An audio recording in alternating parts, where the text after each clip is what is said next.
Yes, Indigenous People Day, Vernon. Yeah. Was the county government closed today? No. No, the county doesn't do Columbus Day. Oh, okay. So there is no slide this week for those of us who have to put out our trash. And I think that's the deal. Yeah. Let's see here now. What is our count? 1, 2, 3, 4. Who do we have? 1, 2, 3, 4, 5, 6.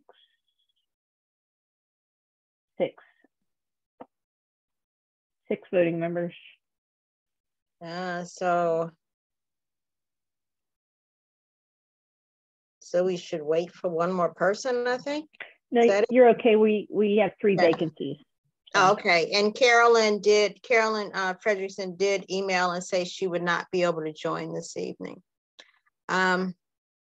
So let me remind the folks who are here as non-commissioners to please indicate in the chat that you're here, and if you know that you represent any group you may represent.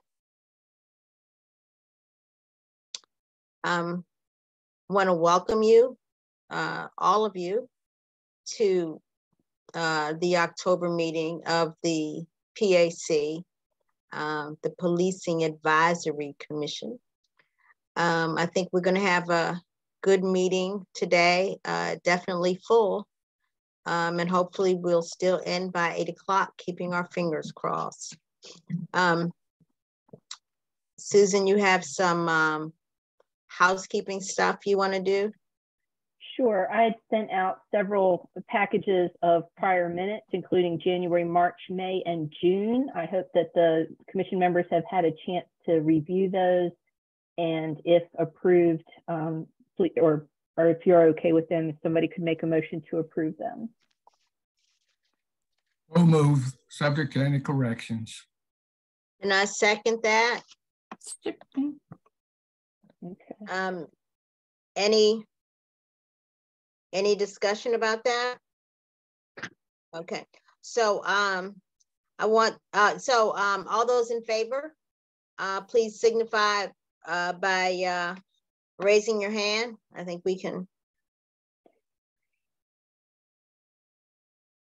That seems to be everyone. Will all the commissioners please turn on your cameras so that people can actually see you?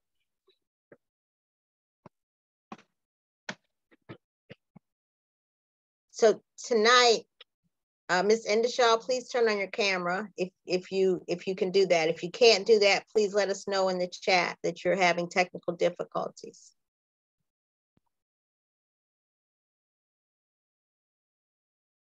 Tonight, we are very fortunate to have with us the chair of the Policing Accountability Board, which, as you all know, is a state created entity that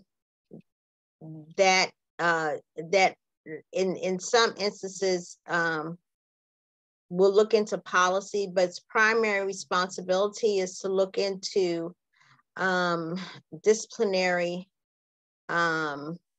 actions. And I'm sure I'm probably getting that wrong. And Bishop Paul Walker is here. He is the chair. Welcome to you, sir. And, you know, part of the reason I really wanted to have you here today is because there is so much confusion about our role, the PAC's role versus the PAB's role. And, you know, I'm hoping that you can, you know, give us an overview of your role. And maybe we can, you know, maybe that will help clear up some of the confusion. Also tonight, we have Captain Mark Ermey. Am I saying it right, Captain? Yes, ma'am. I appreciate it. It's 4 letters and I've been called everything. Well, bad. Appreciate that. You got it right. Yeah, my name is Cherie, but you'd be amazed at how many times people think it's Cherry. So I know how people can mess up a name. So Captain Ermi is here to talk about the use of force report. And that will be the second item on our agenda tonight. But I did want everyone to understand, what the overview is for the agenda this evening. So without further ado, Bishop Walker, feel free to enlighten us about the PAB. All right, good evening, everyone. Thank you for having me tonight. Basically, of course, if we're talking about the PAB versus the ACC, the Administrative Charging Committee, the PAB, of course, is state mandated. The HB 670 law was repealed and replaced the Law Enforcement Bill of Rights. And of course, the PAB was created and instituted and to take over once the collective bargaining committee agreement ends, which is for Montgomery County for its entire law enforcement agency, which is next year. I think it's July 2023, July 30, 2023. The PAB will receive these misconduct reports from the appropriate law enforcement agencies. These complaints that come in from our citizens, of course, will go to their respective agencies. And those agencies, these complaints will first come into the PAB, will come into the PAB. And then the PAB will forward them to the prospective agencies in which these complaints are made, whether they're through the Rockville, Gaithersburg, Montgomery County, Tacoma Park, Silver Spring, all of the other agencies. The PAB will then forward them to those agencies. Once they start their investigations, then they will submit the outcome of those recommendations to the, I lost everybody.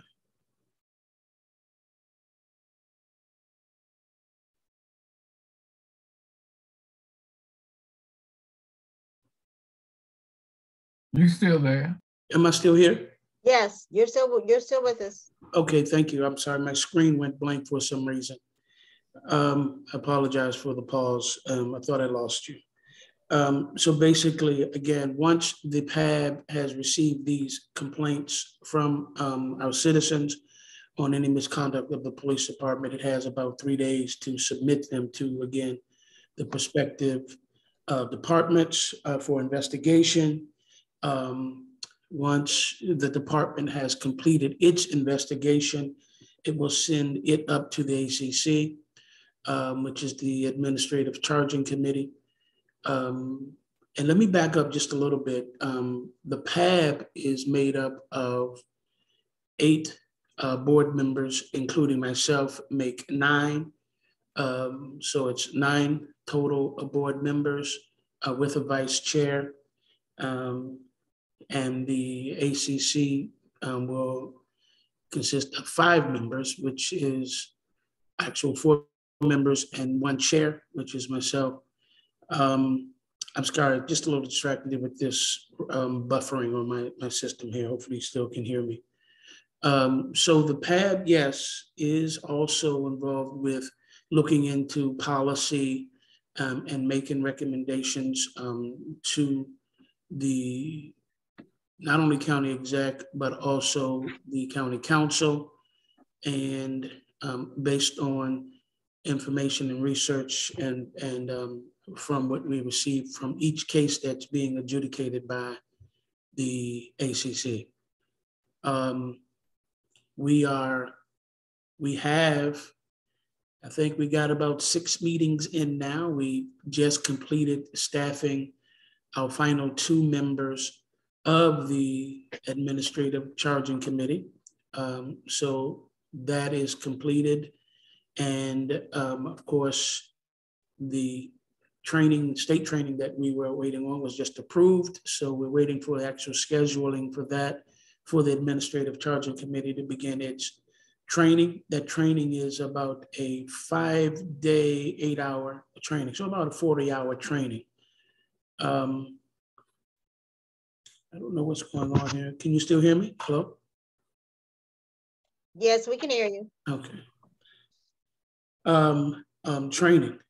So that's basically, I hope, has answered some of the, I think, concerns about understanding what the PAB is doing and what the PAB is. The PAB, of course, is an independent board.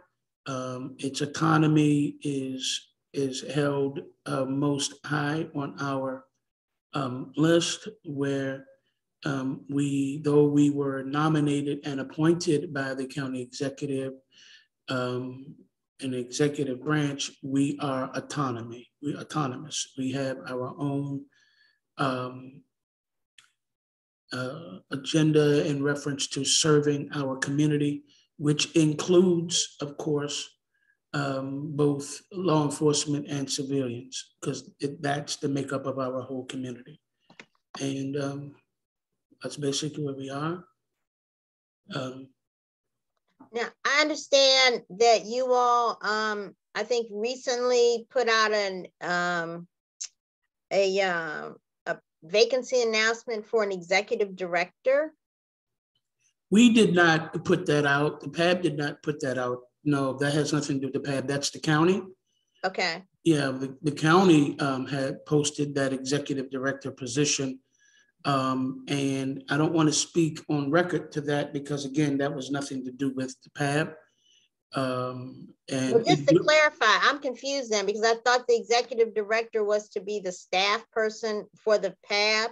One of our questions in the chat is asking about whether you all have funding for research assistants and expert consultants. And so, those are good questions. And, because we're still, right now we're still painting a moving train. So let me answer the first question to the best of my ability in reference to the executive director's position for the PAB.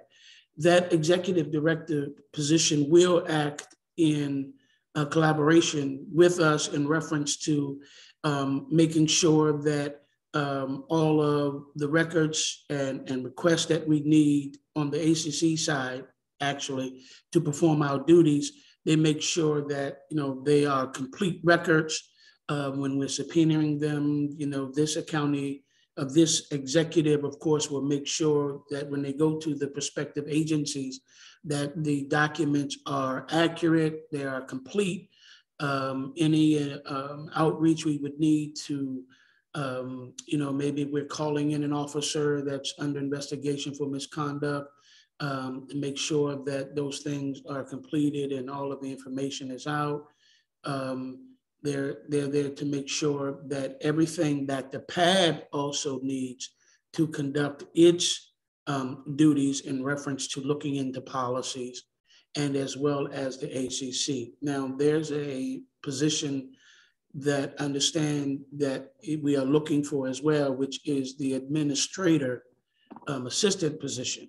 And they would be more on the end of making sure that all of those type of information administratively, flyers, meetings, where we're hosting, how we're hosting, outreach, all of these things will be done by that administrator assistant, while this director, of course, which is independent from the PAB, is what I meant to say in the beginning, not overseeing the PAB or anything like that, but just independently, while we keep our autonomy, work with us to make sure that we're able to get everything we need when we are performing our duties. And that person will be a full-time person. So that's good news. And to the extent that the PAB may need you know, experts for whatever. I mean, you know, these cases I imagine can be complicated.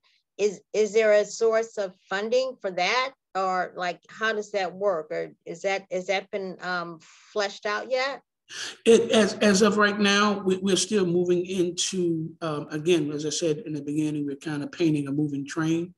But there, from my understanding, that will be, those budgets will be available to the PAB to reach out, because as you said, can get really, really deep into research and investigational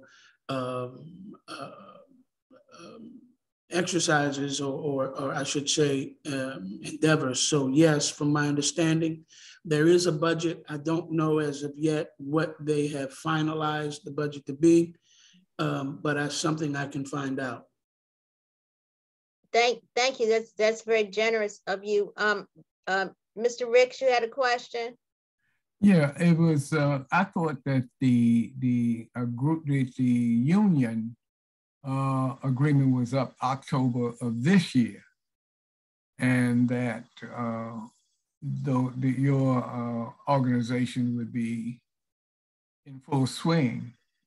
Am I wrong? You said something about July of next year or June? Yes, sir. The collective bargaining agreement in Montgomery County Police Department entirety is still under the collective bargaining agreement. So we won't be, can't any cases of misconduct with them until next year, 2023, June. So between now and June, you all are still sort of collecting reports or not? I mean, to answer to that first question, yes, reports are still being generated and collected, but as of right now, we do have ability, for instance, let's say Gaithersburg City Police Department, Rockville City Police Department. We are, once now that we have the accountability charging committee fully staffed, once we finish the 5-day, 40-hour training, we then will begin to pick right up and begin the investigations and as far as the ACC side with those agencies that will fall under the purview of the administrative charging committee as of now, once the training is complete. There's Eric Sterling wrote a question in the comments about the executive director. Eric, do you want to ask that question? Thank you, Madam Chair. Will the executive director of the PAB be hired by the PAB and answer to the PAB? Or is the executive director accountable to some other authority? Can the PAB discharge the executive director? Again, the PAB, we are totally independent, and our autonomy remains with, free of being able to hire that director. So no, we're not hiring him. He's not, him or her, pardon me, or whoever. We're not hiring them. We had nothing to do with how that was created. So from my understanding, as I looked at the job announcement on the Montgomery County Board of, I guess, Employment, like everyone looked, I think it said that that person would be answering to the executive branch. And I think it made it clear on the announcement, if you look at the announcement. So Eric, you have a follow-up? Well, it strikes me that, unless I don't understand, it seems absurd for you to say that your agency is independent, but you're being staffed at the executive director level by someone who is not responsible to you, but is responsible to the county executive who has oversight over the police department that you have responsibility for. How can, I mean, your independence as an agency is compromised by having a staff person that doesn't answer to you. If I understand it, if you were independent and autonomous, then your staff would report to you and to no one else. I mean, unless I'm confused about, you know, what's being described. Yeah, I think the PAB, again, we're not, you know, we're volunteers. That's the first thing. So we're not hired by, we're not employees of the county at all. We're volunteers just like you all are.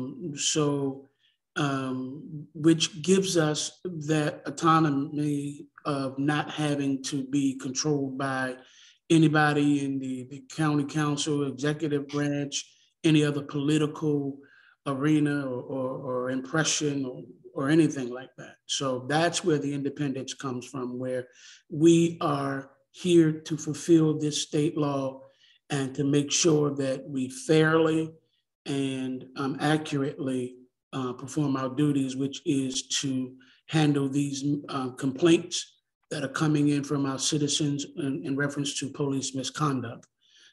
We were not asked to sit at any table in reference to how this county executive director's position was written. We are not involved in any of the interviewing or hiring of that position. But again, that position is there to assist the PAB in making sure that the ACC gets everything it needs. So I guess it's more of a mediator to make sure that when we're reaching out to the law enforcement agencies and other agencies, that person's job, full-time job, because we're all just volunteer part-time, is to make sure that we get everything we need to do what we need to do in reference to these investigations and for police misconduct. So again, when I saw the post the same day everyone else saw it. Robin, you had a question? Yeah. Well, honestly, I'm totally with Eric on this. I think it's a problem that you only saw this the same day as everybody else. This is this is the guy who is going to be your information gatekeeper. He or she will manage the flow of information between you and the police agencies. I'm sure once it gets up and running, again, that relationship will begin to formulate. Well, I understand that, but you actually have no power over this person whatsoever. And they're not responsible to you. They're responsible to the executive. And honestly, I think Eric is right. I think I understand, you know, but at this point, you know, I'm not the target. So again. Oh, you could ask that be changed. And again, these days, as I said in the beginning, we're still painting the moving train. And so, you know, I would paint it before it stops, because once it's stopped, it ain't starting again. I mean, once this is in stone, there'll be no changing it. And anyway, I think enough on that. No, thank you. And again, and that's why we're having meetings like this with, you know, with all groups and activist groups and concerned groups like yourself to take these type of notes down. And so I can take it back to the board, because again, that's one of the things that the PAB is created to do, which is deal with policy, editing, changing, and concerns. And this is one that I can take to the board now. And, you know, let me just say, you know, we didn't invite you here to beat you up or anything. Almost. Almost. You know, you're that close. You know, I know we try to be good, but we're a troublesome bunch. You know, again, you got to remember, this is, you know, it is very important to understand this is a moving train. We're just getting started. Again, we just literally last week completed all of the background and interviewing for our final 2 ACC members. So that's done. And we're still, you know, in process and looking through and understanding making our recommendations for any policy changes or edits. So we're still working, and I think once we actually move closer to having your concerns and others that have made concerns, and how we can put them in and make them some type of reality to continue to move forward. But it is a process. You know, this is brand new.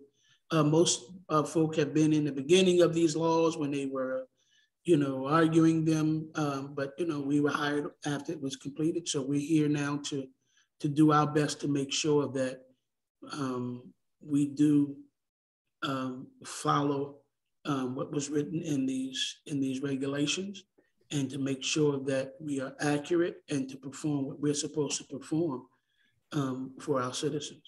I need And, clarification. let me just say this, as I said, we really didn't invite you here to beat you up. I think I do too have some concerns about how this executive director thing is working out, or how it's structured organizationally. And so, I offer our support in trying to help you flesh this out with the powers that be, whether that's in a letter or however you in a meeting or however you want to do it. I mean, because like I said, we're not here to beat you up. We are here, to be to figure out our areas of collaboration, and it sounds like this might be a good one. So, if your board feels, after you've, discussed with them, if they feel like this is something they would like to sort of join forces on, so to speak, I think this would be an excellent a way to do that. My fear, quite frankly, is that with these two different entities that look like they might be doing the same thing, that there will be confusion and not collaboration. That people will try to play divide and conquer with us. Which is really why I thought it was important to have you come, and you generously agreed to do that. I think this could be a real good place for us to try and figure out, one of the ways we could collaborate, and moving forward, it might not be a bad idea to give you the benefit of some of the work we've already done, so that you all, don't have to, everybody doesn't have to remake that wheel, and so, I really wanted to be able to offer that to you also. So Vernon, you had something? Yeah, I'm confused because I thought that Bishop Walker, that your committee got paid. Is that not right? No, sir. We receive a stipend. But we're not paid. Okay. Well, see, that's more than volunteer to me, because we don't get dime. We don't even, you have to understand. You have to understand, and it's all written in the law. You can see that in the law. I understand. That we, even though we're volunteering, it's still a lot of work and a lot of time and a lot of meetings. So I guess the county and its people voted that we should receive some type of stipend for the hours and work that we put in, on our, volunteer time. I also keep reminding members of the county council that when they put together our, the legislation for this committee, they did not appropriate not one dime, not even for us to get a drink of water. So, that's not me. And we even lost one of our people. I know we lost a person going over to get the little bit of, y'all might call it chump change. We call it big dollars. So, Bishop Walker, I hope that we can. So, and does anybody else have any questions for Bishop Walker? Just one quick one. Have y'all seen any cases come in yet? You know, just for review. There have been some that come in that have come in, and they were like, I guess some were test cases. People were trying to test out the system. Then there was a couple of complaints that came in about President Biden and former President Trump. So they're still working out the kinks in the system, which complaints are made. But from what I understand now, we have, and once we have our next meeting coming up on the 27th, there's a report that's coming where I think we have about 2 legitimate complaints right now.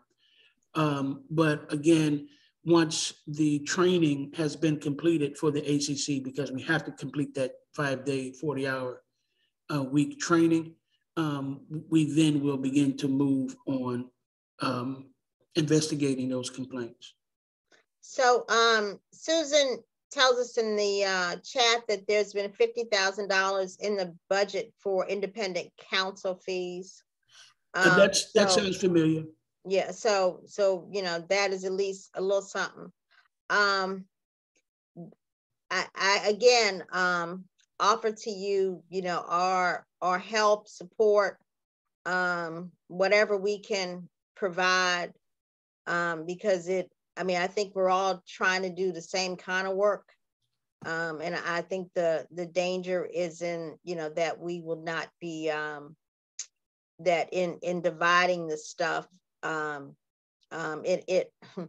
danger is that if we don't collaborate, then there may not be the kind of change that people are truly seeking. So, you know, I want to thank you for speaking to us tonight. You can listen to our next guest if you want. You're free to leave if you want. Our next guest is going to talk about the use of force report, which may have some interest for you all. But you know, again, thank you so much, Bishop Walker. We really do appreciate your taking the time. Well, no, thank you for having me, and I appreciate these type of invites because it helps give us a broader perspective on how to, excuse me, how to continue to move forward to make sure, again, as you even indicated, that there's some communications and awareness of others so we can make sure that we meet the need and concerns of all of Montgomery County citizens. And so I will take, again, this question in reference to that county, excuse me, not Heapton County, but the executive director's position as far as oversight. That I know they don't have oversight of us, but we'll definitely look into that. I thank you for the time and the willingness to even have me. I do have another meeting. So I'm sorry that my screen is still buffering, so I can't see anyone, but please feel free to reach out anytime. And also, you know, of course, all of our meetings are open. Our next meeting is the 27th of this month, which will be both virtual and live. So please feel free to join it. I wish I can tilt my screen over and give you the address, but for some reason it's just completely blank. So thank you for your time. If you want to tell us, the people who are on the call, if you want to let us know, I assume that you all have a page on the on Montgomery County website. Yes. And so that would be also a good way to contact you or the PAB. Absolutely. Yes. Okay. Yes. All right. Well, again, thank you so much, and we really do look forward to working, you know, collaborating with you all, and to being helpful in any way we can. Thank you very much. All right. Good night. Staff. I hope you get good staff and don't let them come and take ours. Okay. Good night. Good night. Well, Captain Ermey, the use of force report, I think, was put out in September. Is that right? No, the use of force report was posted a few months earlier, Okay. but generally speaking, around that time. Okay, well, why don't you go ahead and tell us what you think we need to know. If you can take, I guess, about, I don't know, will 7 minutes give you enough time to do that? And Yeah, then I I can run it in there real quick and take some questions if that's okay with you. That's excellent. I appreciate it. Okay, no problem. So annually, the police department does put out a use of force report, which generally speaking is more than a lot of agencies do. A lot of agencies will put out just an information sheet on their website. We actually publish a full report.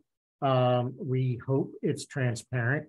We are taking appropriate steps to make it even more transparent in the future to the public. We're working on some different software that will potentially have a real-time dashboard, which a couple of the other agencies have put into place so that in real time, individuals can see what's happening. However, to the 2021 annual report that was put out, generally speaking, in the last 5 years, we have averaged use of force on an incident. So when we capture use of force for our reports, it's based on the incident. So usually the average is about 0.26% of all calls for service where officers are out interacting with the public require some type of force to be used. An overwhelming majority of our calls end up with no force having to be used on incidents. 2021 did see an increase of approximately 25% of use of force reports being completed. Comparing to 2020 is always tough. And this is in any statistics that a majority of police departments are reporting because of the pandemic. The pandemic really had a lot of effects on calls for service, in-person responses, contact with citizens and such. So it is tough when you're looking at 2020 to 2021. However, we did see an increase. When you're looking at these incidents, it does not account for the human destruction of animals. We pull that out and focus a majority on person-to-person contact. But what contributed to this increase? In 2020, we had 185,973 calls for service. However, because of COVID, not all of that was in person. There was a lot handled over the phone with our telephone reporting unit and such, handled over the phone by officers to avoid that person-to-person contact in those calls that allowed for that to happen. We didn't shut down service to the public, but we did try to minimize as much as possible. In 2021, we had 187,620 calls for service, which is an increase, and our citizen contact increased as well. So because that citizen contact on calls for service is increasing, the propensity to have an increase in use of force incidents is there. We had a total of 593 reported incidents where some type of force was used as a response to resistance. That was an increase of 474 incidents. So when you look at this, one of the things that we noticed was an increase. A 13% increase was officers reporting being assaulted. So in our use of force policy, and it's outlined in the report, we have requirements of when a use of force report has to be completed. So there's a difference between use of force because simply putting handcuffs on a compliant person could be considered a use of force. However, we report the non-compliance. And so one of our other requirements is to report when officers are assaulted. That captures data. The FBI wants to know that data and such. So, so we did have an increase there in the amount of times an officer reported being assaulted. And that was a trend across the country with more assaults on police officers. So that was not just unique to Montgomery County. So right there alone will increase some of that to contribute to some of that 25%. of reported use of force. So that's kind of confusing. I mean, I think when we think of use of force, we think of the police using force upon non-police. So I understand that, but we capture more data than just use of force itself on our use of force form, which is a data capturing form. It's not necessarily a report, it's a data capturing form that's kept by the policy and planning division. So that is one of the elements that we collect, because the FBI does put out a report every year on assaults towards police officers. So if a civilian hits a police officer, that's included in the use of force? So we would capture it on that data form, because it's a contributing factor to why force could also be used against the individual. The officers could be defending themselves against assault and such. So we capture that as a reason for the MCP 37, which again is a data collection form, to be filled out by officers. So is there, I mean, to call that opaque is really an understatement. Is there a reason that that could not be separated?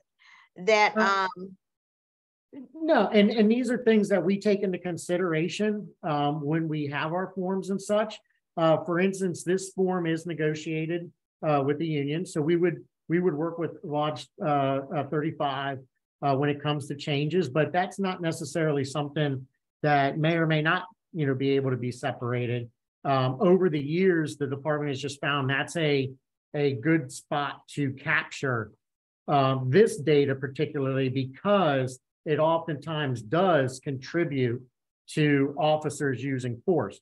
However, there are incidents where individuals will assault an officer, but when it comes to the officer's response, the individual will submit or give up or comply after their action has already taken place. So once they comply, if they comply, and I'll get into the counteracting a physical struggle here shortly, but once they comply and are not counteracting that physical struggle, then the reason that MCP 37 is being completed is for the assault on the officer. So it's really a one-stop form that can capture that. However, as you know, there is an audit. There's a lot of different things that have been put into the audit regarding use of force and such. These are things that can always be considered if, fresh set of eyes see, because, these are things that have been done for years. So the police department, Chief Jones, is not adverse to, reevaluating to better capture data in a manner that may be better understandable by the public. Yeah, I'm not the data person. Robin, did you have a clarification or something or question about the data?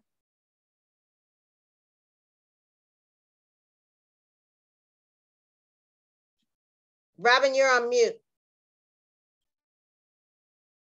If the primary reason for the sort of increased use of force is the increase in assaults, I think it'd be helpful just to put that into the same table or the same chart so that we can see it clearly. I've been digging around, I'm trying to find it. So that would just be helpful. Absolutely. And we like I said, we definitely are very open to comments and suggestions on how we can better capture data that is easily explainable. For us, it may make sense, but if our readers are not understanding it, then that's something we should evaluate. I'd also say I can understand why, from an operational perspective, the police department looks very carefully at year-to-year numbers. 20 to 21 is it's very important for you operationally, but to get any real context for the data, you need more you need to go back further. I mean, if you look at the original, the first two tables in that report show that over time, the number of use of force incidents has gone up pretty steadily for the last 5 years. and the number of calls for service have gone down pretty steadily. Absolutely. You know, so that tells you that there's something is changing here, and we don't know if it's in the police department or in the environment that you're working in.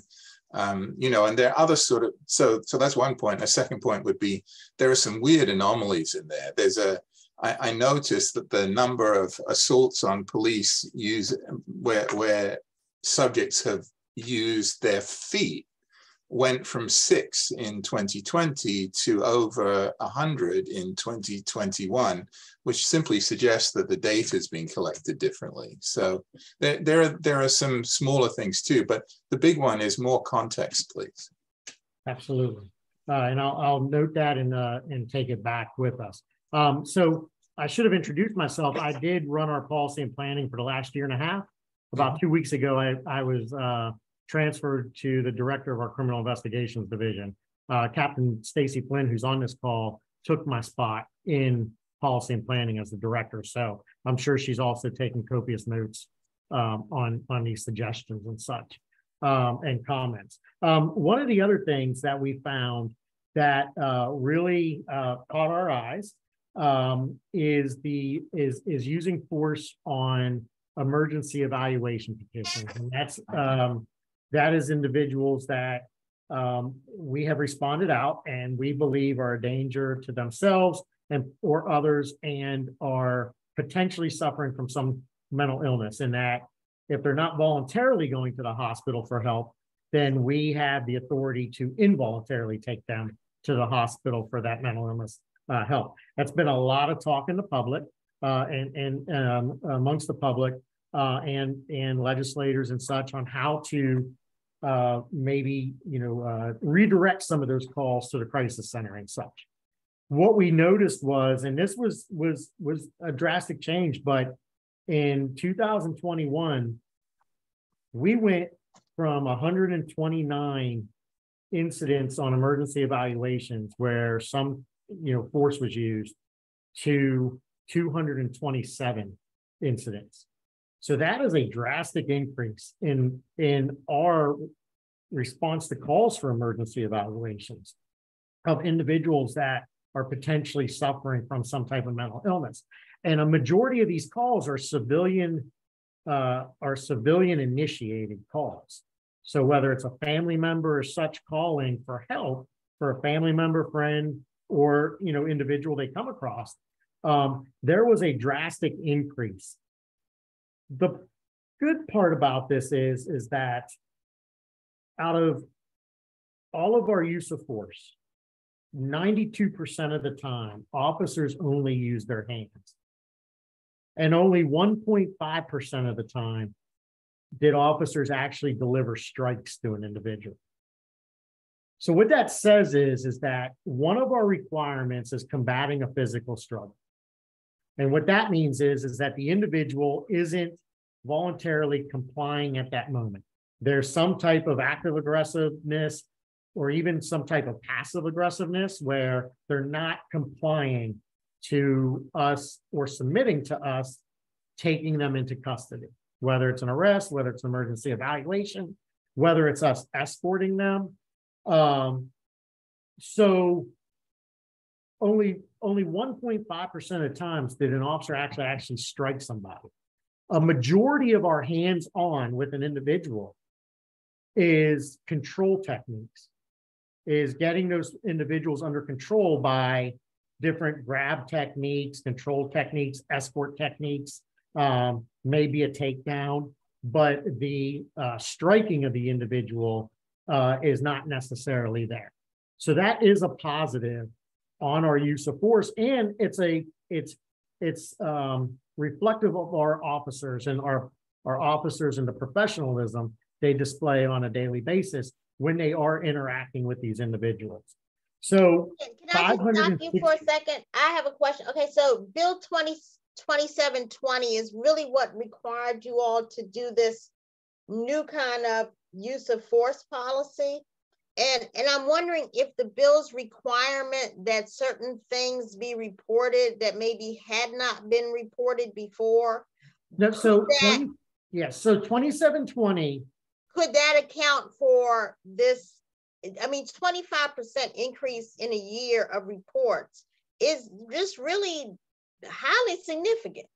And so I'm wondering if the requirement in 2720, Bill 2720, that said, thou shalt report these things, that maybe the explanation is, well, those were things you all really hadn't reported before.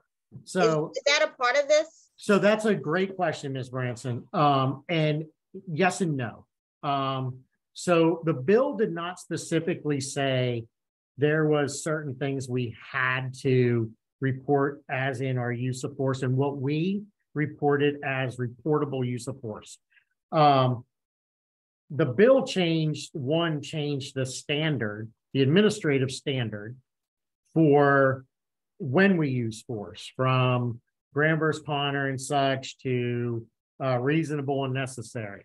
Now, with that being said, what I will tell you is that we did go through a period where officers were starting to over-report and not necessarily miss stuff that should have been reported, but they tended to actually over-report as they learned a new administrative standard. For instance, we do not capture simply handcuffing a compliant person or a compliant individual that we're escorting.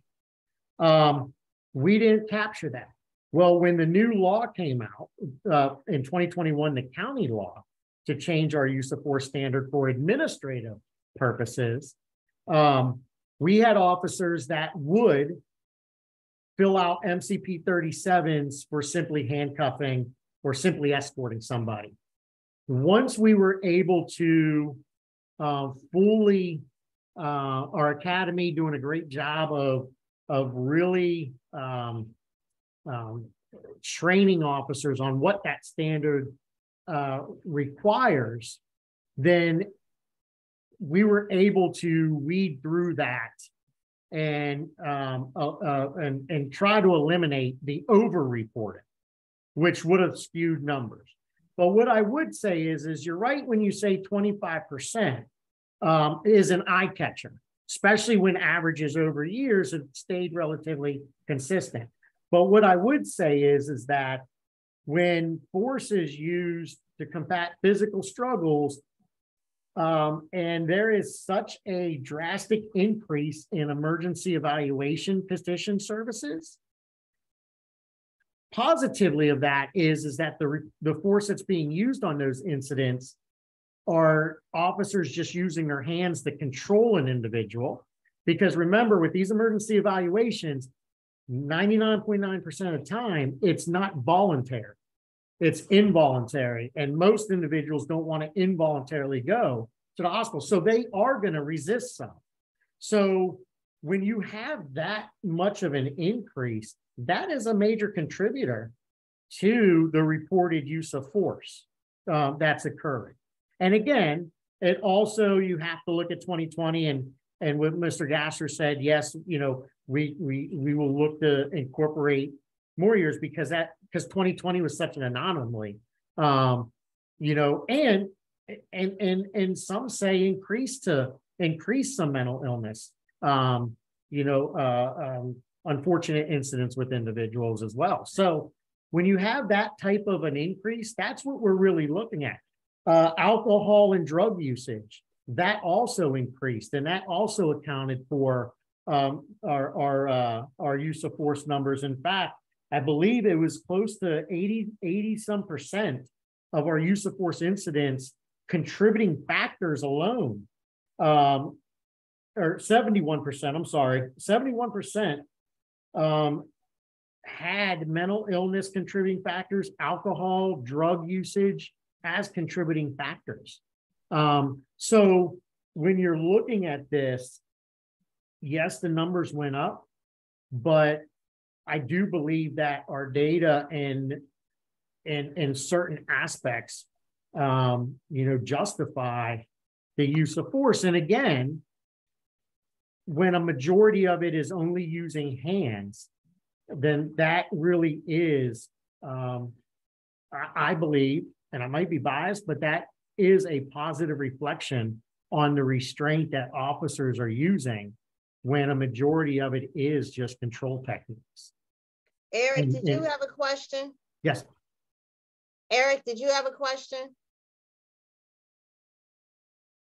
You're on mute. Thank you, Madam Chair. I posted sort of, one is a question. In figure 14, the data for 2021 suggests that for the use of the chemical spray and the electronic weapon, the number of instances was at least half or less than half of the number of such incidences in 2020. And it would be interesting for us to understand why there might be this change in the use of such weapons by the police department. I had also posted in the chat, and perhaps you don't see this, that a number of suggestions regarding a number of the figures where you're describing the racial makeup of the victims or the persons to whom use of force was applied, if you had by comparison that data for the county for the same year. And similarly in figure 7, where you talk about the racial or ethnic makeup of the MCPD officers, who are involved in the use of these incidents, if you had by comparison the breakdown for those categories for the MCPD officers, that would make the interpretation of those figures much more useful, and that applies to figures 9 and 11 as well. Thank you, Madam Chair. Thank you. Ruhama, did you have a question? Yeah, in figure 19, sorry, thank you, by the way. Figure 20, it said that there was a 66% increase in the number of subjects that suffer from some form of mental illness. And while you were bringing that up, you were saying that like 2020 was such like an anomaly year. But since such increases were like prevalent throughout the report, is there like in this report, was the data collected in a separate way to show that there was such an increase? Because the 2/3 increase is kind of intense. I don't know if this is just like the culture of the society and like people are suffering from more mental illness, but 66% is quite intense. And it's not only in this figure, but as like other people have said throughout the report, there has been such increases. Was the data collected in a separate way? Were the logistics different? Was it more accessible for the police officers? Or was that just how the data was collected normally, and in comparison to 2020, it was just how it was? If you could provide clarification on that, if that made sense. Yeah, so the data that's collected has been consistently collected in the same manners for years. So we didn't change any data. We have use of force reports posted on our website, on the Montgomery County Police website, and it goes back, I want to say either to 8 years or so. So our reports are there. We can look at adding in, consistently 5 years or something like that to consistently show instead of individuals having to go back. But the data is consistently collected in the same manner. So we have had, and across our county, we have seen increases in mental illness calls with that. Now, the question was asked a couple seconds ago, or the comment about why, OC spray usage has gone down, taser usage has gone down. I will tell you, and I will give all the kudos to the world to our academy staff and our supervisors. So our academy staff, about 1.5 to 2 years ago, really started focusing, not that we have not done de-escalation for many of years. The de-escalation can be defined 100 different ways. We have done a tremendous job of teaching them de-escalation, whether you wanted to call it conflict management, dealing with people, whatever you want to call the curriculum, we've been teaching. But over the last 2 years, we have really proactively partnered with the Police Executive Research Forum in their ICAP program, which is the Integrated Communications and Assessment Training. And that's when you're really dealing with individuals that are not armed with firearms, but are involved in other crises that we are trying to solve and get them the help that they need. And so with that training, we have put a lot of emphasis on the communication skills. We've worked with our young officers on communication skills, which has traditionally in any organization has suffered from time to time because of technology and such. People don't necessarily talk anymore. They text. You know, we always make the jokes, if you can hand everybody a phone or such and text them, we may have better results with some of the younger generation. But we have worked tremendously with our communication skills, our ability to really stress that creating the time, space, and distance, taking that pause and trying to work through the scenario with the individual and not resorting into just trying to solve the issue, take action, and move on to the next call. So we've really stressed that over the last couple of years, which I think you're seeing the positive results in the fact that a majority of our use of force is hands alone and escort control techniques, as well as these other protective instrument usage decreasing. Now, with that being said, we continue to promote the de-escalation training. It is now fully implemented at the PSDA. It's involved in the recruit training. They get the full blocks. In-service has incorporated the training as well. Supervisor school has blocks on de-escalation training, the responding as a team with a supervisor on scene to help guide these incidents. And even executives now are getting blocks on the de-escalation training. And that goes a long way because it starts at the top. And if you have that buy-in at the top, it trickles down. And so the Academy has done a phenomenal job of integrating reality-based training.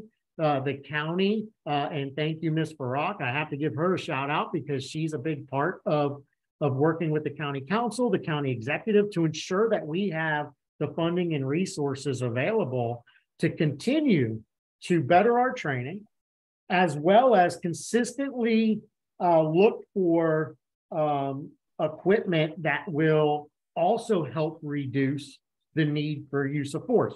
Now, the one thing I want to say is what people have to understand is use of force will never go away in this career field. But we want to do our best to ensure our officers are prepared to minimize the force that has to be used on situation without, because we want to make sure that one, we're continuing to be that guardian. We want to get the people help that they need, and preserve peace for society. But we also want to make sure everybody goes home safe at night, and that includes the individuals that we are dealing with in the community as well. We're all one, and we all want to make sure everybody is safe, and that means that if we can continue to look for advancements in the career field that will lower, for instance, the county executive and the county council approved funding for pepper ball guns.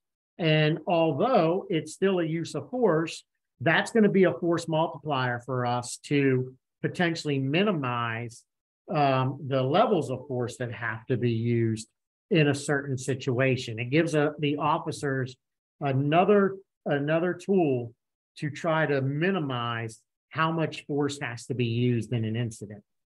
So, we're continuously doing that.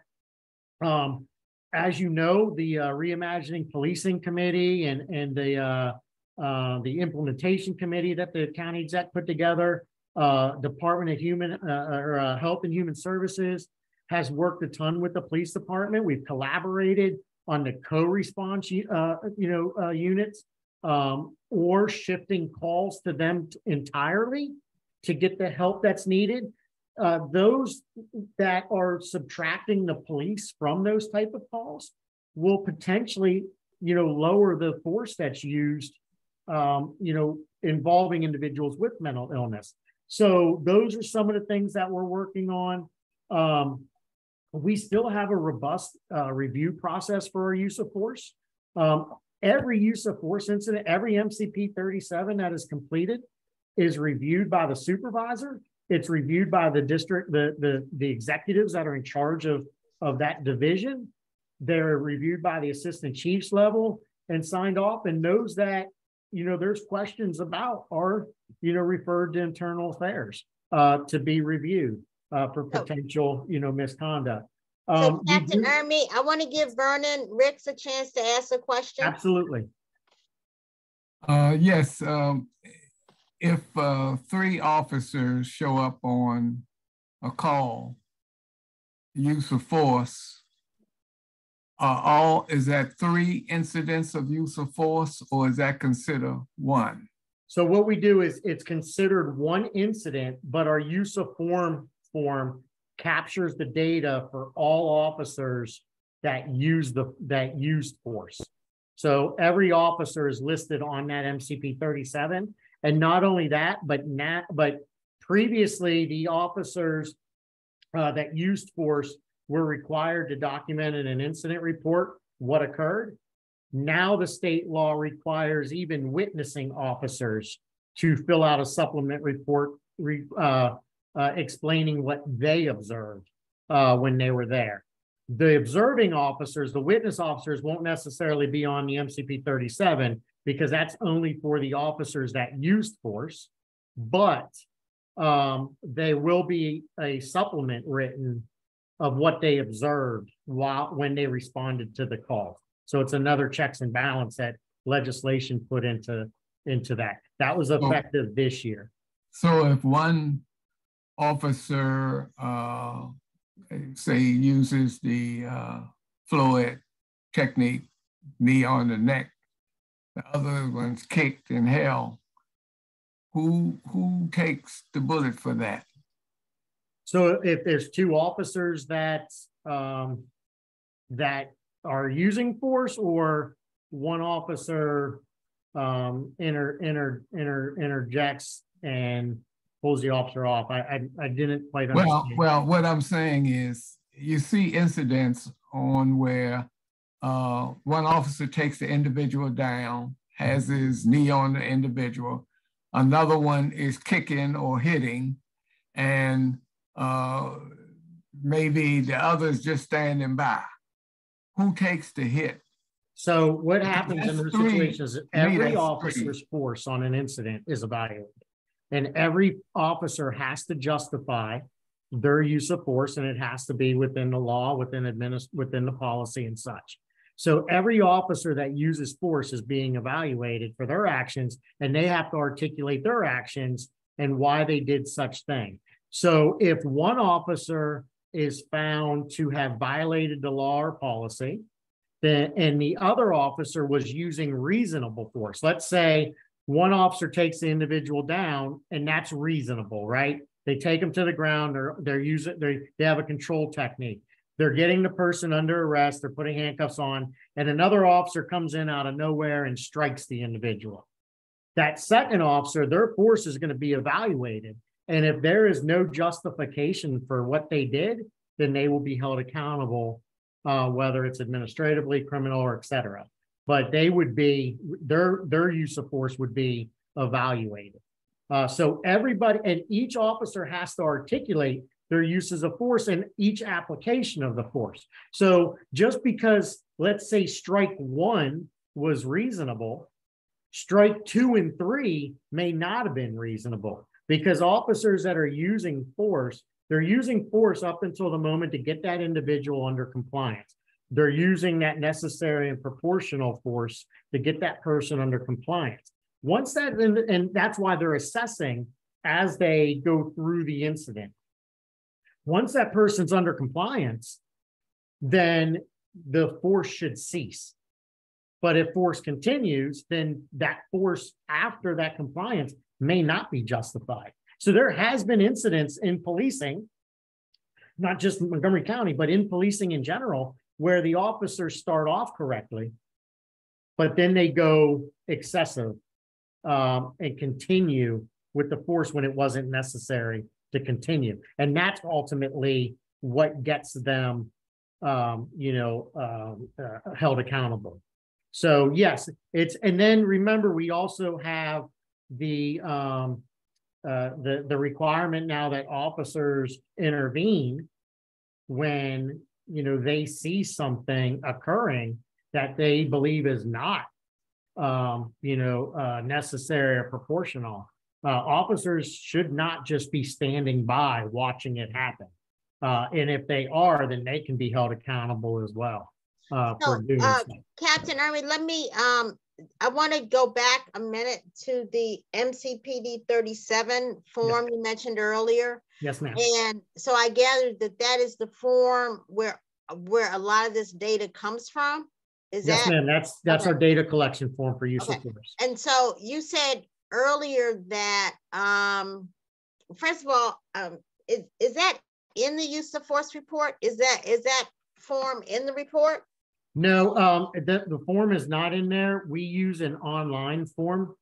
Could we get a copy of that form? Because I think we have some, some concerns about the, I will give you one of our overarching concerns is about the collection we can of get data. You a copy.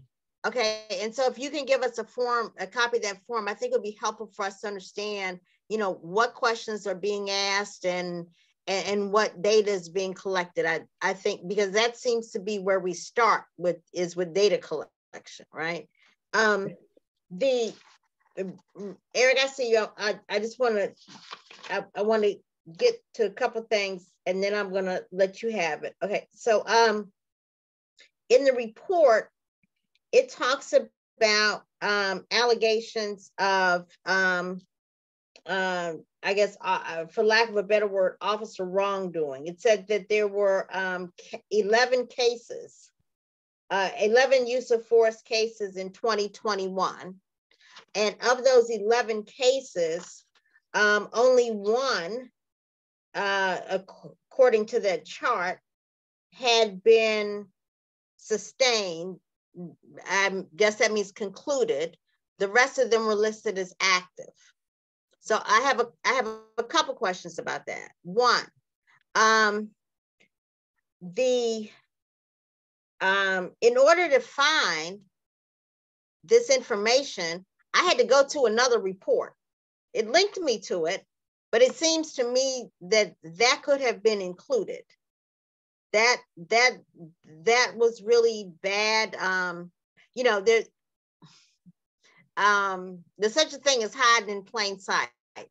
And that was a little playing hide the ball to me, and so I'm hoping that you all can actually put all this information in one report, even if it's just a footnote, because that's not, most people are not going to sit here and click off onto other documents.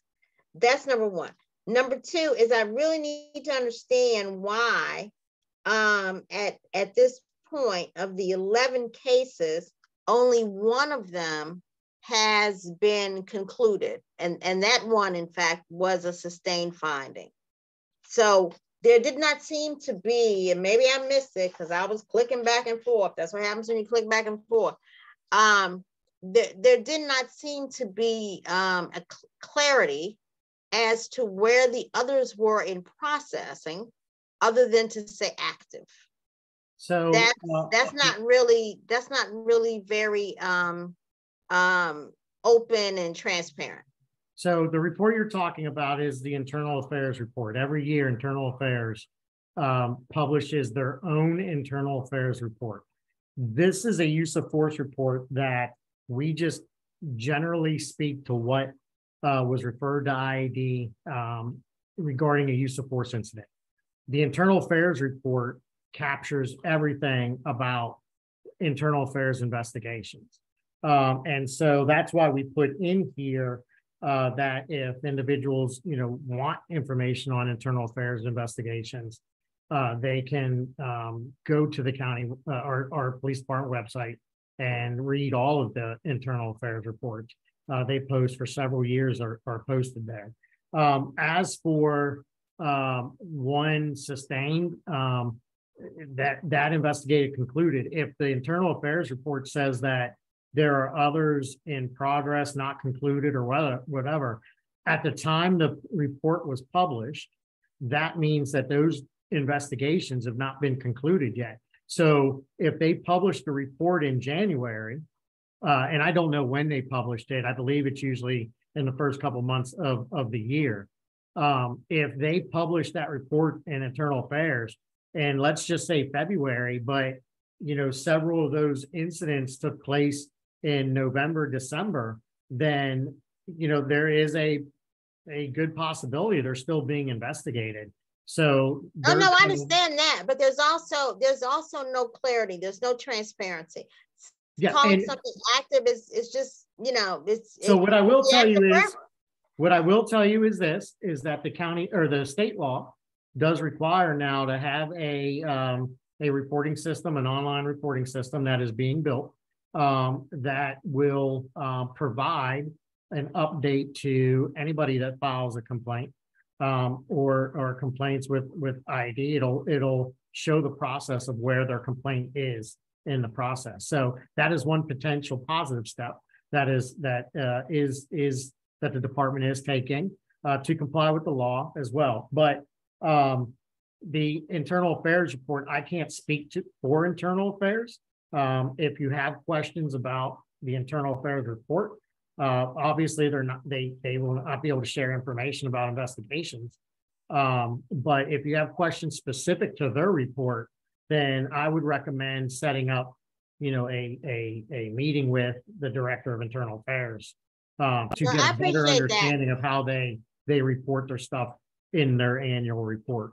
No, I appreciate that, but I think it's really it is not helpful for the general public if these two things are really separated the way they are.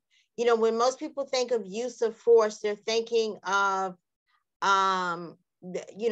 they're thinking, was the force excessive? And if it was excessive, then what happened? And that's what most people want to know. And there's no problem with, we can expand on this section. Again, we're willing to take any suggestions to make it more, clear for the readers. So if that's a suggestion that you all see, we're happy. Expanding the section by some information is not a problem. I think that would be great. I don't know if other people also believe that, but I think understanding, not just numbers, but what was found to be excessive, and then what happened. People shouldn't have to, flit around through a couple different reports to figure out what went on. Eric, you had your hand up. I'm sorry. Thank you, Madam Chair. Your points were important, and it was important that you can raise them when you did for the flow of the conversation. What you just discussed, Madam Chair, is raises the question of how the MCPD goes about sort of planning and organizing its reporting to the public in general, in a kind of overall comprehensive way to enable the public, as well as its managers or oversight bodies, to understand both the big and the little questions. That if each department or each agency, the IAD is a separate bureau, or another part of the department is sort of independently saying, well, we've been writing a report. What did we write last year? Okay, let's write last year's report, but simply update the data. That kind of lack of coordination ends up with what we're experiencing this evening, seeing data presented in ways which end up ultimately not being meaningful to interpretation and enabling full community oversight.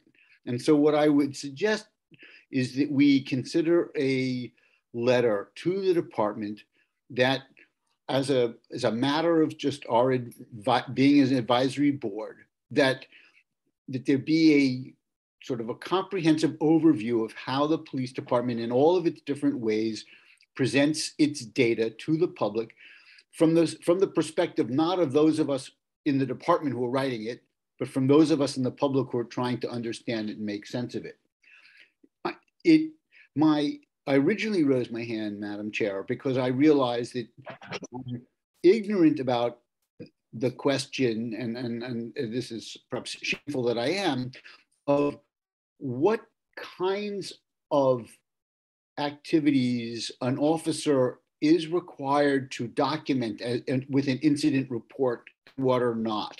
And so that how much of an officer's interaction with the public is subject to some kind of review or documentation, or is in other words, there obviously are many interactions which don't result in an arrest. They don't result in the issuance of a citation, but there was a call or there was something observed and the officer has had an interaction with a member of the public. Words of some kind have been perhaps exchanged. To what extent is there, what triggers, I guess, the filing of an incident report? How much discretion does an officer have in saying, well, this doesn't need to be documented, or I do need to document it? And I apologize for asking such an elementary question, but it may be helpful to put in some kind of context what kinds of data comes into the management of the police department. Thank you, Madam Chair. So I can answer that very quickly. An incident report is a majority of incident reports are when there is some type of criminal element that may be present that needs to be investigated. We do have the discretion to write what we call a police information report when it's something that may lead to an investigation, but at the time there was no criminal element at that moment.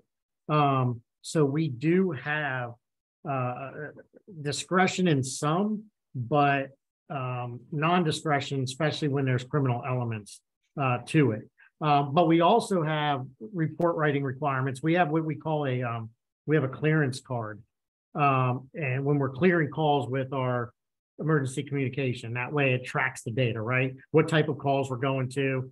We also have codes that we put in there, whether or not a report was generated, if a report was not needed to be written and such. So ultimately, there's always some type of documentation that a police officer, if they're dispatched or they call out on the incident. Now, officers interact with the public all day long, and some is captured and some data is not.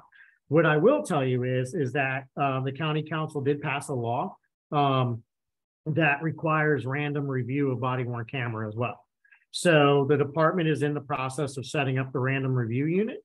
And so what will occur is that, within whatever the process is set up on how this will work, the implementation of the random reviews, we are starting a random review program. So videos, body-worn camera will be reviewed randomly to look for performance and such that may not be reviewed, because with so many interactions, it would be impossible to review every body-worn camera and every incident that may be an hour long, talking to somebody. So hopefully the random review process will also help identify performance that may need to be addressed, but also identify that performance that is exceptional and that may not even be recognized. Because I think it's important that not only is the deficiencies addressed, but there's a lot of lessons learned that others can learn on the department from the way other officers handled incidents. And that's what I was talking about with our review process. It's not always, negative. The officer could have done everything right, but we encourage supervisors to have these teaching moment conversations with the officers and say, hey, you did everything right, but did you think of this, this, and this as well? Or maybe this was a better option. So we do, it's continuously learning and mentoring with officers. So not everything is negative. You know, we really do stress the positive as well, because we want officers to see that they're doing the right thing. It's motivating, and it does help other officers as well. So we do have requirements for reporting. And also with the random review implementation, you know, hopefully that will also enhance our performance and identify those that are performing, you know, acceptably. So I appreciate that. Okay, I'm gonna let Robin have the last question unless somebody else wants to ask a question of Captain Ermey. I'm gonna. It's a very quick comment for Captain Flynn, really. Captain Ermey has given us so much context and analysis in this meeting, and I really appreciate it. It seems to me that a lot of that should be in the report. Currently, the report is flat, it's data only, and we're all left to draw our own conclusions. I think it would be a service to the department if the department explained, just as you have this evening, well, this is why we think this is going on, and this is what we think there. You know, that is the start of a conversation, rather than kind of chucking the data over the wall and saying, okay, we did it. I really feel the analysis is the important part, and it's really missing entirely from the report by design. I think that it would be better in the future if you added it in. No, I think that's excellent feedback, and I very much appreciate the information. I agree, and I will work with Captain Ermey so that our next report has a little bit more of a flavor to it, where you can really read the story involved, because that is something that Chief Jones has actually specifically requested that we do, and we start shifting to not just giving out numbers, but really explaining the story behind some of the numbers. And on that note, I mean, you know, I don't know, I don't mean to be impolite, but, you know, I don't think you all can tell the story that we want to hear, you know? I mean, your story is from your perspective as police officers. It's not from our perspective as civilian residents. And so in order to actually get to that point where the narrative becomes helpful to, you know, 98% of the people who live here, you know, there really needs to be some outreach and some engagement, and not just with folks you always talk to. You know, I think otherwise it'll just be, you know, slapping some lipstick on you know, on the proverbial swine. I mean, that. And that's not anything that's going to be helpful to any of us. It's just going to be another exercise, and it ends up frustrating everybody. So I would encourage you to figure out how, you know, we get to that level of engagement, not only on the data collection, but what these reports end up looking like, so that people can actually understand. So I will tell you, I really appreciate the comments, Ms. Branson. And you know, prior to your committee being formed, we relied on feedback from the public. Unfortunately, we don't get much feedback. And so when we're writing a report, it may make sense to us. And when we're testifying in court, it may make sense to us. But we always have to remember the other,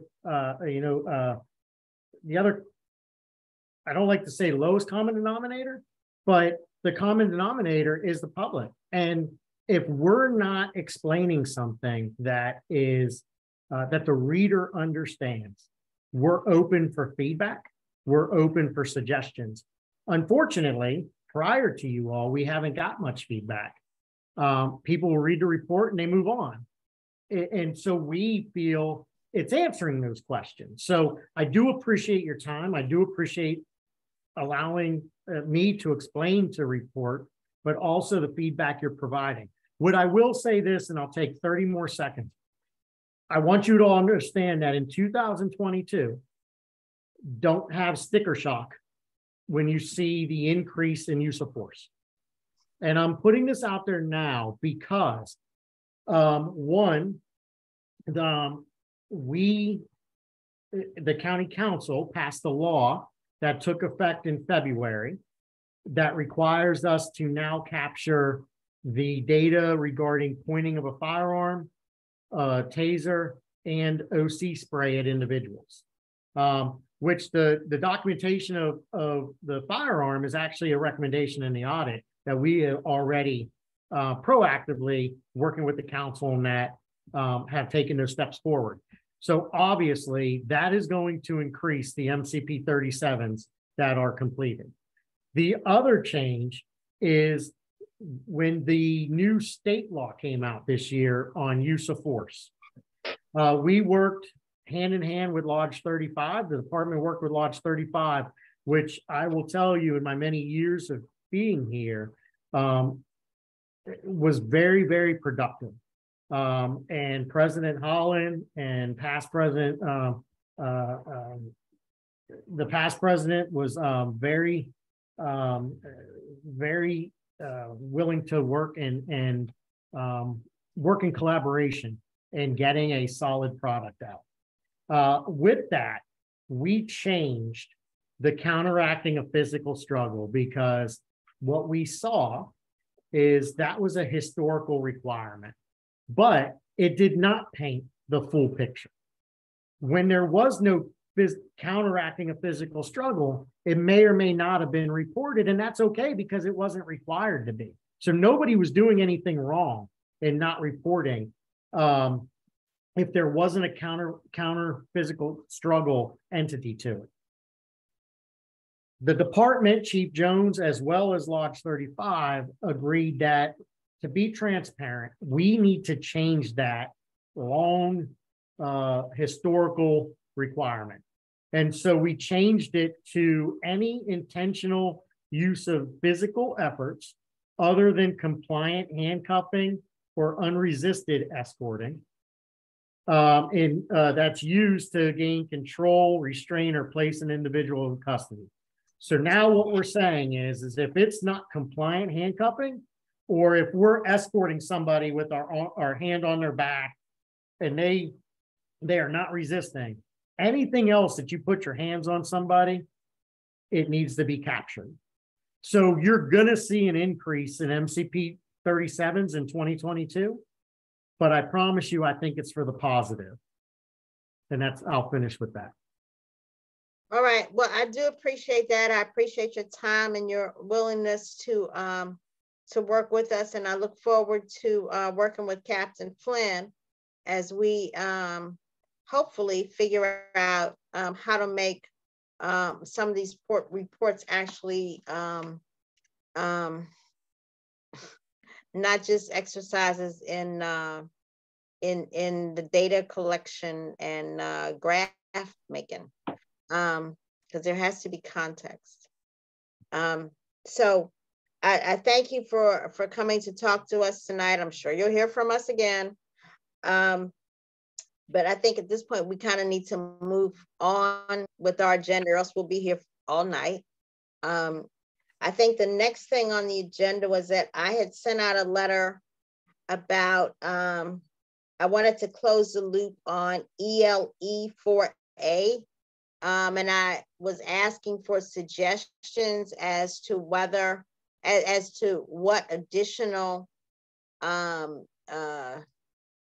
statements, data requests, whatever you want to call them, recommendations that you all might be interested in making. I don't think we've gotten a response from anyone on that. Is that right, Susan? Okay, That's so correct. I haven't. No. Yeah, I haven't either. So, you know, if you all can take a few more days and actually think about the ELE 4A report, and if there's anything, because there were two big areas, basically.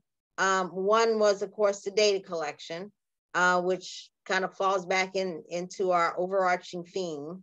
And the second one was about collective bargaining, because they mentioned a few things in their report that they think would be really groovy ideas, but they note that they cannot move, that those things cannot move forward without collective bargaining. But you know, they don't really have an analysis as to how that comes about. So that those were the few things that we definitely wanted to point out. And so if today is Monday, if I don't hear anything back from people by say Thursday, we'll just go forward with what we have. Because I do like to close loops before I forget. That I think is the end of the old business agenda. I wanted to move on to new business. And I think Commissioner McKinney had an item under new business that he wanted to suggest. Did you still want to make that suggestion, Mr. McKinney? Yes, I do, and I'll be very brief. Two things that I heard that stood out to me significantly this evening was the issues regarding dealing with people with mental health, de-escalation, and one of the other personal issues that I've thought about as a common thread that's running through policing is implicit bias. And when we take those two things in account, now that we have the PAB in place and getting on its feet in the ACC, I think we also need to start being proactive and start really looking towards what can we do to improve the training of the officers, specifically in the areas. For example, I listened to Captain Ermey talk about the importance of training, so I'm glad to hear that he's on board with that. Also, at the same time, I listened to him talk about the difficulties of dealing with people with mental health issues, and I shuddered to think, if it's implemented, the use of pepper balls, how that might affect someone who has a mental health episode, and all of a sudden they end up in a circumstance where the police are utilizing pepper balls to try and get control of that situation. That leads me to this, is that we need really what we've been advocating, and that is professionals in the mental health field to deal with these people who have these episodes. I do agree with Captain Ermey that many times, by the time the police get involved, family members have felt like they've lost control of being able to deal with these people. And that's to be expected because they don't have, many of them, I would say, the level of training in the mental health field to be able to maybe move someone from being in a hyper situation to a more calm situation. And so they feel like the only outlet is to call the police. Now, in the interim, to address these issues, I don't know how many of you have had an opportunity to deal with any of the APAC's virtual reality training. But I've been in contact with the Maryland State Police, who utilizes the training, and they advised me that you can manipulate the system to deal with issues regarding implicit bias and de-escalation specifically. So I would be interested in seeing, I know they have a PhD on staff that deals with issues regarding mental health, but to me, if you had that same person, rather than just sort of giving lectures and moving more towards scenario-based video reality training, that may be more beneficial for the officers in Montgomery County, because that may help them identify being in actual situations rather than just receiving lectures. Now, I've heard most of the commentary that most people are interested in scenario training. I don't know if the virtual reality training is the answer, but I think it is something that we should explore as a potential recommendation so that we can deal with some of these issues that we are discussing. So what I've done in the interim, I've spoken with the Maryland State Police, who has a system, and they're willing to have the commissioners come out and receive an overview of what this system can potentially bring to our local police department here. Now, I have a tentative scheduled date for November 7th for any commissioner who's wishing to come out and take a look at this system to be able to do so. So I would just need someone to let me know how many people want to take a look at it so that the Maryland State Police can plan to give us this overview. In addition, I've already spoken with someone with the Montgomery County Police Department.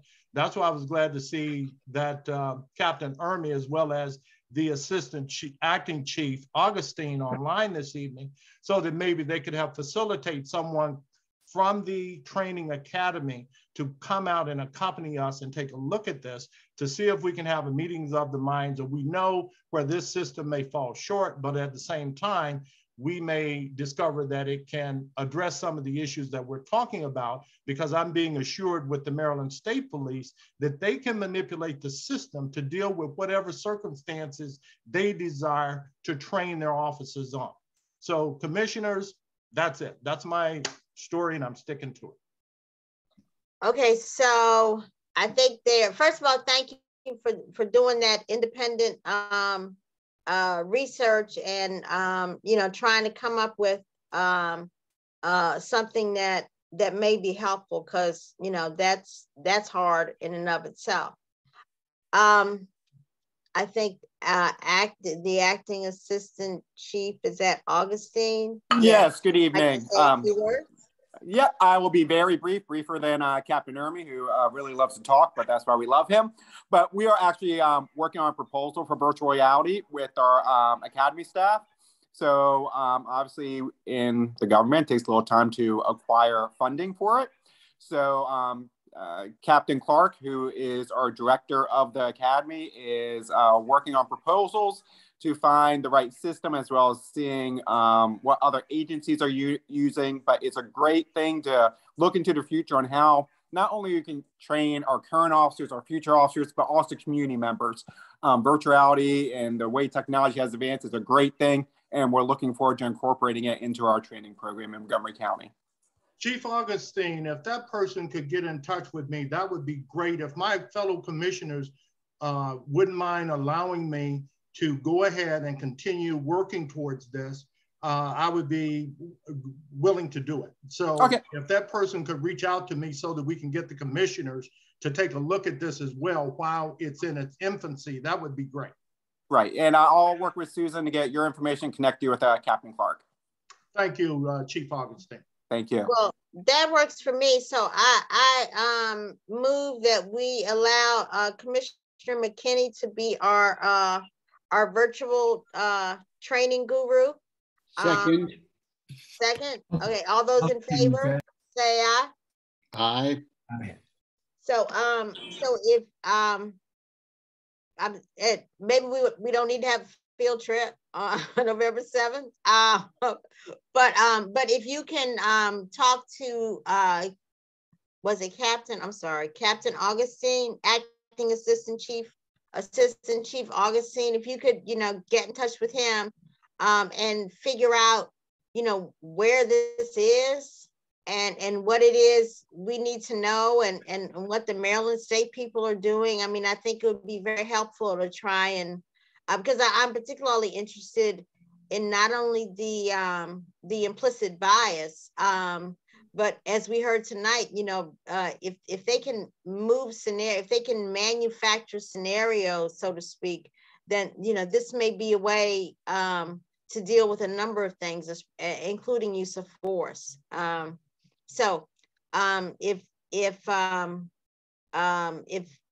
you are willing to take on that mission, then we definitely welcome you. I'm sorry, Ms. Brewer. I'm sorry, Officer Brewer. You wanted to speak on this topic? Yeah, just real quick, because I do work at the training academy. Mr.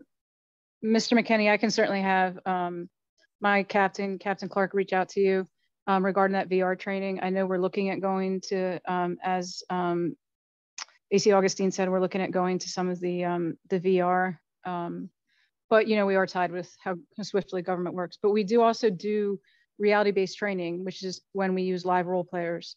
So I think even better than VR is those live role players. But I think VR it certainly has its place, and I think it's also, but it's going to be hugely beneficial. But I just want to make sure the commissioners understand that we don't just sit in a classroom. It's not just lecture. That's actually a very, very actually small portion of what our in-service training is.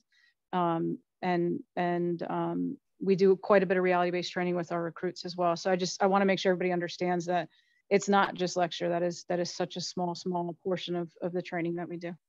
Well, let's see where we can come together and try and facilitate this. I think that's the point that I'm making. Oh yeah, no, I absolutely, and like I said, VR absolutely has its place. I just want to make sure everybody understands that we would use it, because again, we're in the classroom only when we need to be, but then we're up and moving around and trying to do live scenarios and real scenarios to kind of to better learn and understand. But again, like I said, we're working towards that VR as well. So yeah, I think it'd be great. Thank you, Chair Branson. My pleasure. So I don't have anything that is really burning for November. There are a few things we have to do. One of the things we absolutely have to do before the calendar year is over is we have to have a public meeting. And so what I was thinking is if you all could send suggestions as to what you think the public meeting would be, or would be a good topic. I assume, I don't know, that it may have to be in person or something. But it may not be. But now that the pandemic's over, we may have to have some kind of town hall in person kind of meeting. And I was hoping, over. Say it again. Pandemic is not over. No, it's not. But it's significantly not as bad. But my concern is that you know, and maybe I can close the loop with Bishop Walker, because frankly, I think that it would be very helpful to have a public town hall type meeting with both groups, and you know, that might be helpful to have that kind of forum. So I will touch base with him. In the meantime, if you all have suggestions as to what it is, you know, I'm hoping that we can do this in early December, and that'll check the box for our yearly meeting. And as always, if there's anything you want, you know, email me, call me. I'm retired. I'm usually here. And now that it's winter, I don't have to pull weeds anymore. So I'm not doing any gardening. Yeah, but seriously, thank you all very much for your time. Rest assured that the work we do is really important. And we just have to continue to move forward. So if there's nothing else from anyone else, if someone can make a motion for us to. I move to adjourn, Madam Chair. Second. All right. All those in favor? Aye. Aye. All right. All right. Thank you all very much. And I will see you next month. Thank you, Madam Chair. All right. Bye-bye. Bye.